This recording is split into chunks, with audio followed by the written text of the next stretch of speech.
오늘 복음의 시작이라는 제목으로 여러분들과 함께 좀 이야기를 나누고 싶은데요. 지난번 제 설교의 제목을 혹시 기억하시나요? 지난번 제 설교? 표정이 뭐 지난주 설교 제목도 생각 안 나는데 지난번 네 설교 제목을 내가 어떻게 이런 표정들이신데. 지난주에는 이영근 목사님 설교셨었죠? 저도 기억이 잘 안 나네요. 자리를 지켜라였나요? 뭐 하여튼간 일단 그랬던 것 같아요. 예, 이스라엘하고 팔레스틴하고 아직도 싸우는 그 원인이 됐던 이야기가 아마 지난주 그런 이야기를 했었던 것 같고요. 제 지난주의 설교가 지난번에 제 설교가 복음서의 시작이었어요. 복음서의 시작. 복음서의 시작. 그때 이제 제가 그 마가복음이라는 거를 저는 참 너무 좋아하는데, 복음서에서 마가가 이제 복음서 중에 마가복음이 이제 제일 처음에 쓰여졌고, 그때 당시에는 이제 바울의 서신서밖에 없었던 시절에 왜 마가는 복음이라는 것을 따로 써야 된다고 생각을 했을까? 뭐 이런 생각에서부터 출발된 이야기를 이제 지난번에 했던 것 같아요. 오늘은 이제 그 복음서의 시작이었다면 오늘은 이제 복음의 시작. 그럼 마가가 그토록 이야기를 하고 싶었던 그 복음이라는 것이 뭐며 그것의 시작은 어떻게 됐던 것일까 하는 지난번 제가 마가복음 1장 1절에 하나님의 아들 예수 그리스도의 복음의 시작이라 이렇게 시작된다고 얘기를 했었잖아요. 그러니까 마가는 이제 그렇게 하나님의 아들이 중요했고 예수인 게 중요했고 그가 그리스도인 게 중요했고 그분의 복음의 시작이 중요했던. 그래서 마가가 얘기하는 이 결론, 복음의 시작이 뭘까? 오늘 이 얘기를 좀 하고 싶은 거예요. 오늘 본문은 마가복음의 가장 마지막 장이죠. 지난번에는 마가복음의 가장 첫 시작 인사말, 처음 1장 1절은 어떻게 시작했을까? 오늘은 이제 마무리되는 이제 마지막 장의 본문을 제가 선택을 했습니다. 여러분들도 다 아시겠지만 마가복음을 연구하는 그 성경학자들의 대다수의 동일한 의견은 마가복음은 16장 1절부터 8절까지 기록이 됐었을 것이다. 이렇게 많이 이야기를 하죠. 그러면 이제 9절부터 나머지 20절까지의 구절은 후대에 첨부가 됐었을 것이다라고 많은 부분의 성경학자들이 마가복음을 연구하는 성경학자들의 중론이죠. 그래서 많은 성경책을 보면 이렇게 9절부터 20절까지 이렇게 괄호로 이렇게 따로 딱 묶음을 해놨잖아요. 그게 아마 후대에 그렇게 첨가됐을 수도 있을 것이다라는 성경책마다 조금은 다르지만요. 어쨌든 저도 마가복음을 상당히 좋아하는 사람으로서 마가복음에서 마가가 이끌고 가는 마가의 어떤 간결한 문체라던가 정말 그 심플한 그런 상황 설명들을 빗대어 볼 때 저도 이 16장 1절부터 8절까지가 마가가 썼을 거다. 이런 것에 저도 이제 좀 동의를 하는 편인데요. 그런 것에 여러분도 만약에 동의가 되신다면 아마 마가복음의 마지막 절은 16장 8절이 됐었을 겁니다. 16장 8절이 마가가 이제 내 글을 마무리를 지면서 난 이것으로 마무리를 할 거야. 라는 구절이 8절이 되겠죠. 우리 8절 같이 한번 읽어볼까요? 8절입니다. 어디부터냐? 여자들이 몹시. 시작. 여자들이 몹시 놀라 떨며 나와 무덤에서 도망하고 무서워하여 아무에게 아무 말도 하지 못하더라.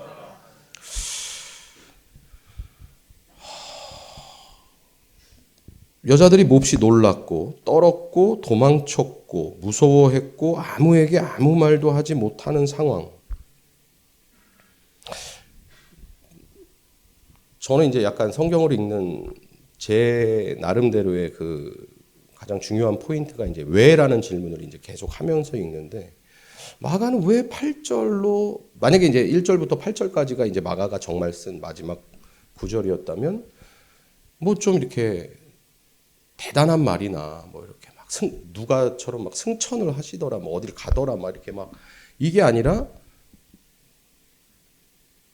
저걸로 마무리를 지려고 했을까? 여자들이 몹시 놀라 떨며 나와 무덤에서 도망하고 무서워해요. 아무에게 아무 말도 하지 못하더라. 왜 마가는 저 문장으로 마무리를 했을까라는 거에 제가 조금 약간 또 꽂히더라고요. 왜 저렇게 마무리를 지려고 했을까라고 계속 생각하다 보니까 그러면 여자들은 왜 이렇게 됐을까가 이제 생각이 들 거잖아요. 여자들이 이렇게 된 이유는 아주 단순합니다. 여러분 오늘 본문을 같이 읽었지만 예수께서 죽으신 후 무덤에 계셨고 이제 예수의 시체를 꺼내러 가려고 했었죠. 그래서 이들이 향한 곳은 어디를 갔었냐면 예수의 시체가 묻어 있었던 예수의 무덤으로 갔었던 겁니다. 그런데 이 여자들이 이렇게 몹시 놀라 떨며 나와 무덤에서 도망하고 무서워하여 아무에게 아무 말도 하지 못하게 된 이유는 그 무덤에 있어야 할 것이 없고 없어야 할 것이 있었기 때문이에요. 저는 이 부분이 마가가 굉장히 집중했었던 부분이 아닐까 이런 생각을 조심스럽게 해봅니다. 나중에 저도 이제 제가 만약에 천국에 간다면 마가한테 한번 물어보고 싶어요. 왜 8절로 마무리를 하고 싶었냐고.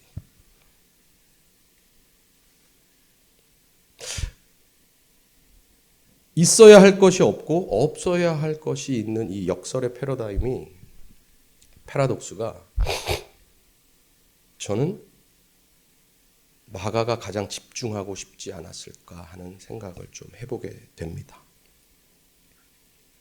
무덤에 있어야 할 것, 무덤에 당연히 있어야 할 것, 사망, 죽음, 시체. 그런데 이들이 바라본 그 무덤 안에는 없어야 할 생명이 있었던 거죠. 사람의 지혜로는 도저히 측량할 수 없는 그 상황을 맞닥뜨리게 된 겁니다. 우리가 어쩌면 정말 진리이신 하나님을 만난다면 진짜 하나님을 눈앞에 목격하게 된다면 우리는 어떤 모습일까?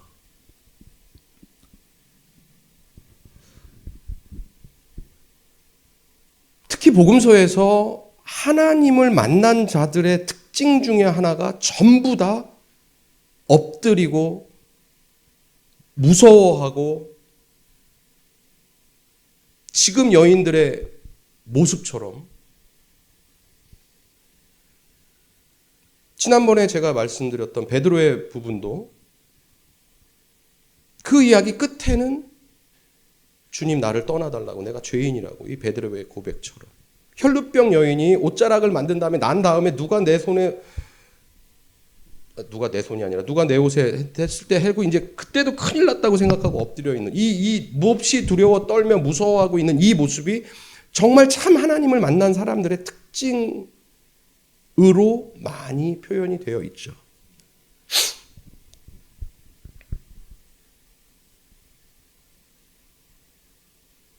측량할 수 도저히 이 머리로는 이해되지 않는 상상이 안 되는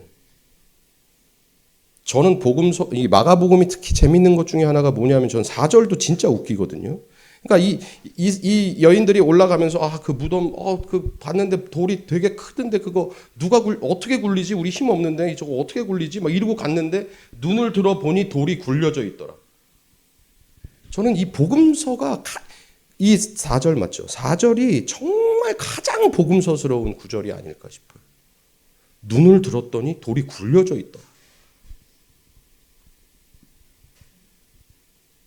이런 게 정말 곳곳에 있거든요. 곳곳에.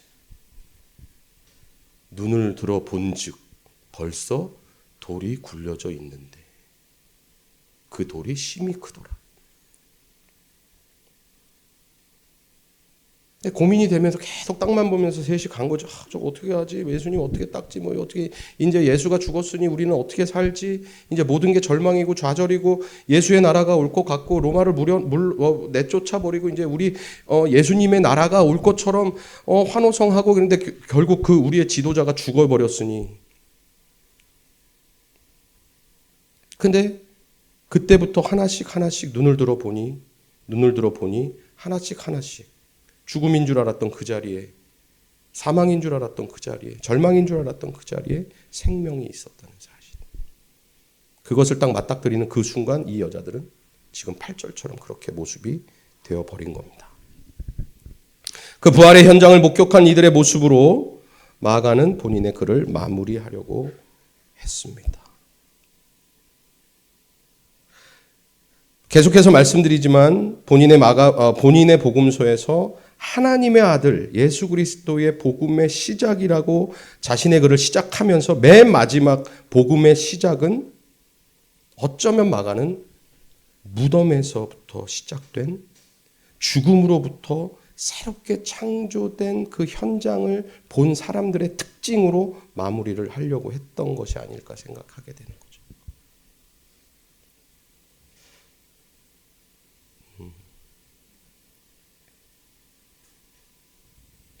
복음의 시작. 우리는 무엇을 복음이라고 할 것인가 하는 문제가 있는 것 같아요. 기독교는 무덤 안에서부터 시작된 종교다라는 말이 있죠. 이 구절 때문에 이 무덤 안에서부터 시작된. 그 무덤은 예수의 무덤이었고 계속해서 말씀드리지만 그 무덤 안에는 없어야 할 생명이 있었다는 이 역설이 바로 복음의 시작이었던 거죠. 이 시작은 예수 그리스도의 죽음으로부터 시작이 됐고 이 역설은 단순히 예수 그리스도가 자기 자신을 위해서 죽고 부활한 것이 아니라 그 죽음으로부터 무덤으로부터 온 인류를 살리고자 하는 하나님의 아들 예수 그리스도의 계획이 있었던 것입니다. 이것을 우리는 복음이라고 부르게 된 것이죠. 저희 좀 공동체가 좀 특별하잖아요. 좀 선교적 공동체고 선교적 교회고 이제 또 바로 내일 모레면 또 이제 말레이시아로, 캄보디아로 또 지금 또 미국으로 가신 분도 계시고. 저희가 가서 무엇을 하겠습니까? 복음을 증거하겠죠. 근데 그 복음이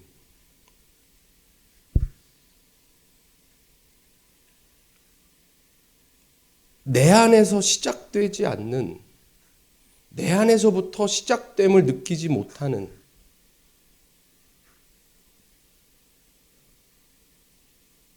그런 사역이 된다면 하나님이 보시기에 어떠실까 하는 생각이 저한테 있는 거죠. 제가 오늘 설교도 그래서 일도보로 5곡을 해달라 그럴까. 내 안에서 복음이 시작 안 된 것 같은데 큰일 났네 이거 어떡하지. 복음이 뭔지도 모르면서 이게 복음인 것처럼 막 떠들고 있는 거면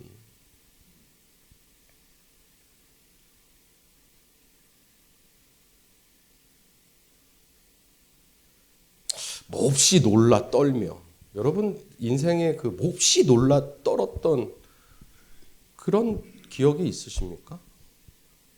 무덤에서 도망하고 그 현장, 정말 내가 지혜로는 측량할 수 없는 이 현장을 맞닥뜨렸을 때 거기를 도망쳐 나와서 정말 아무에게 아무 말도 하지 못하고 혼자 웅크리고 있었던 경험이 있으십니까? 제가 제 인생을 통틀어 갖고 저런 현장을 찾으려고 제가 결국 찾아냈습니다. 96년도 러브 인디아 때 정말 말도 안 되는 거를 보면서 제가 너무 무서워 갖고 혼자 그 집회 현장에서 도망쳐 갖고 혼자 막 이상한 데 구석탱이에 처박혀 갖고 막 너무 무서워 갖고 막 있었던 기억이 있더라고요. 그런데 그때 이제 저를 찾아와 주신 예수님을 만나고 이제 그때부터 이제 계속 뭐가 또 다 식어버리고 다 어디 갔는지 지금은 이제 예수님 오시면 예수님 커피 한잔 하시 이러고 있는 모습이 자꾸 보여갖고 제 모습에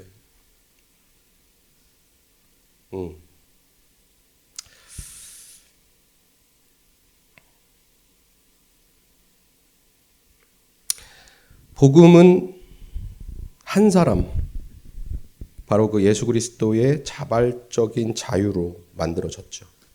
저는 이 자유라는 말을 참 좋아하는데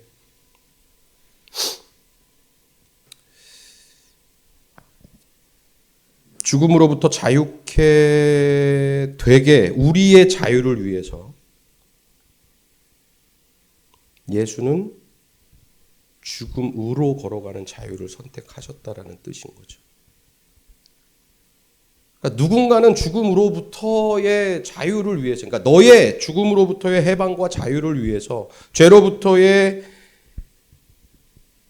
그부터의 몸으로부터 나올 수 있는 것을 위해서 예수의 자유는 몸으로 들어가는 자유였다는 거죠.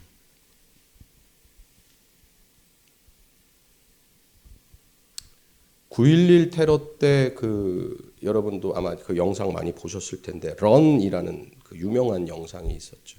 9.11 테러가 나자마자 어디 교회에서 어떤 목사님의 그 영상이었는데 그때 저의 기억에 이제 그 목사님이 뭐로부터 뛰어가세요 런 이렇게 한 다음에 뭐라고 설명하냐면 많은 사람들은 그 9.11 그 빌딩이 무너지는 그 현장에서부터 바깥으로 뛰어가고 있는데 그 무너지는 빌딩을 향해서 뛰어갔던 사람들이 있었다는 거예요. 그게 이제 경찰들이었고 소방대원들이었고 사람을 살리러 뛰는 이들이었죠. 나는 지금 어디로 뛰고 있는가 이런 생각을 좀 하게 됩니다. 물론 예수의 몸으로 들어가는 자발적 자유로 인해서 우리가 죽음으로부터 자유함을 얻었지만 그 복음을 만약에 그 복음이 우리 안에 시작됐다면 이제 우리의 자유는 어디로 향해야 하는가? 아직도 그냥 여전히 막 바깥으로 뛰고 있는 것인가? 몸으로부터 나오려고 너무 가난으로부터 벗어나려고 너무 힘든 거로부터 벗어나려고 이러고 있는 우리의 모습이 있다면 어쩌면 우리 안에 우리 삶에서 복음이 시작된다라는 증거는 내가 지금 어디를 향해서 가고 있는가를 보면 알 것 같아요. 예수의 자유처럼 내가 정말 누군가의 자유를 위해서 내가 그곳으로 들어가는 자유가 우리에게 있는지 문제의 현장 안으로 내 도움의 손길이 필요한 그 현장 안으로 내가 지금 걸어가고 있는가. 그것이 아마 마가가 계속해서 말하고 싶었던 복음이 아니었을까 생각을 해보게 됩니다.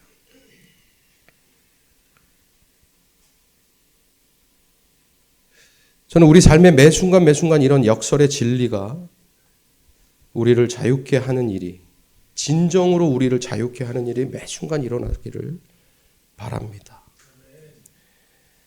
내 손에 가졌다고 뭘 할 수 있는 게 아니라 없어야 할 것이 갑자기 생기는 그 현장 속에서 없는데 어떻게 해요? 라가 아니라 없으니까 있는. 저도 말하면서 이게 무슨 말인지 모르겠어요. 이게 무슨 말을 하는 건지 진짜. 근데 있어야 할 게 없고 없어야 되는 게 있고 막 이러잖아요. 예. 근데 그 현장 속에서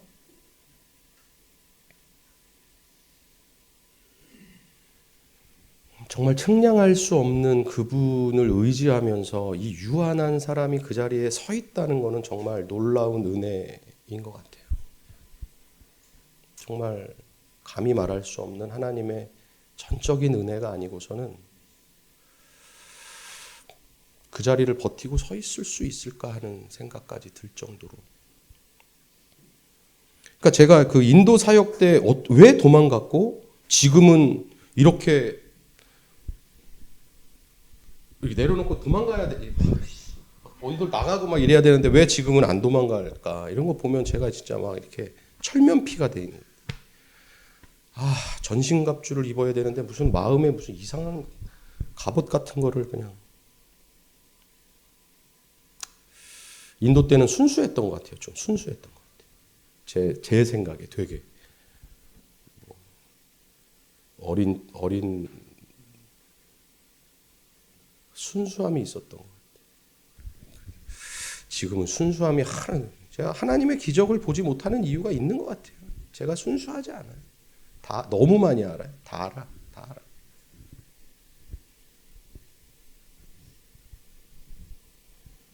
자아 비판하면 안 된다 그랬는데 설교 시간 때.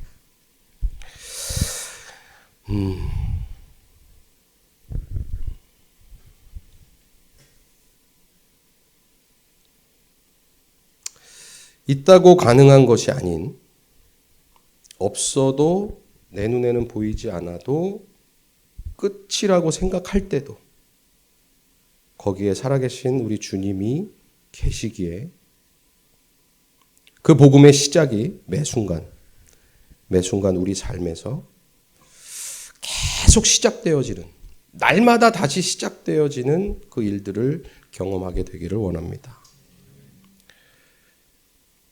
다시 시작이라는 말이 저는 참 좋아요. 다시 시작.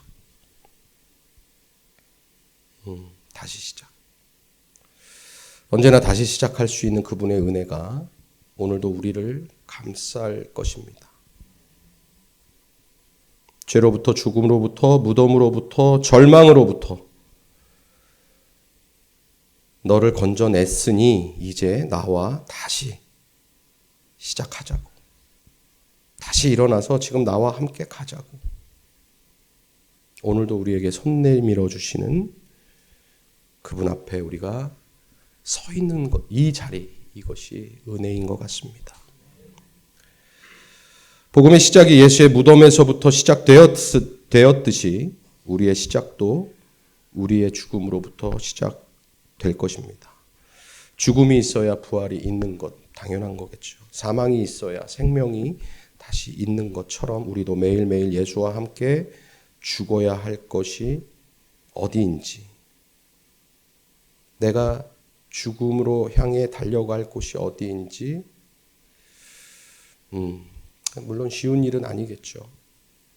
그러나 우리가 포기하지 않고 십자가에서 보이신 날 향한 예수 그리스도의 사랑을 우리가 충분히 받고 그 사랑에 힘입어 우리도 우리가 죽을 수 있는, 그 사랑할 수 있는 땅을 향해, 사람들을 향해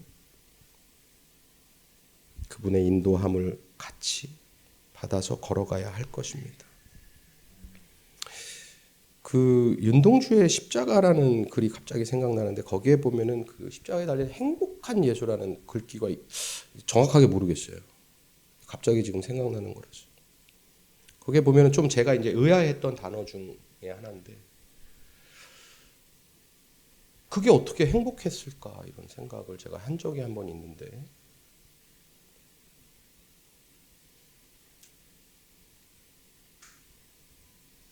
그만큼 사랑하는 사람을 위해서 죽을 수 있었다는 뜻인 것 같더라고요, 제 마음에.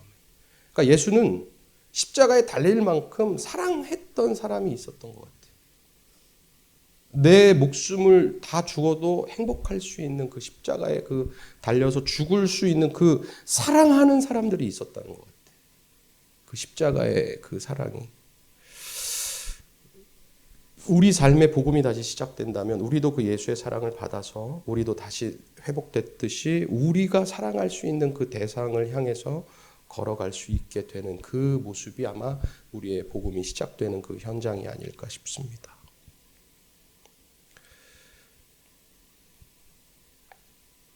각자 우리의 삶에서 나로 인한 복음의 시작을 경험했으면 좋겠습니다. 나를 통해 복음을 접할 수 있는 그 사랑하는 대상을 품고 계속해서 그 대상을 향해 오늘도 걷고 그 사랑을 드러내는 자리에서 죽는 저와 여러분이 됐으면 좋겠습니다.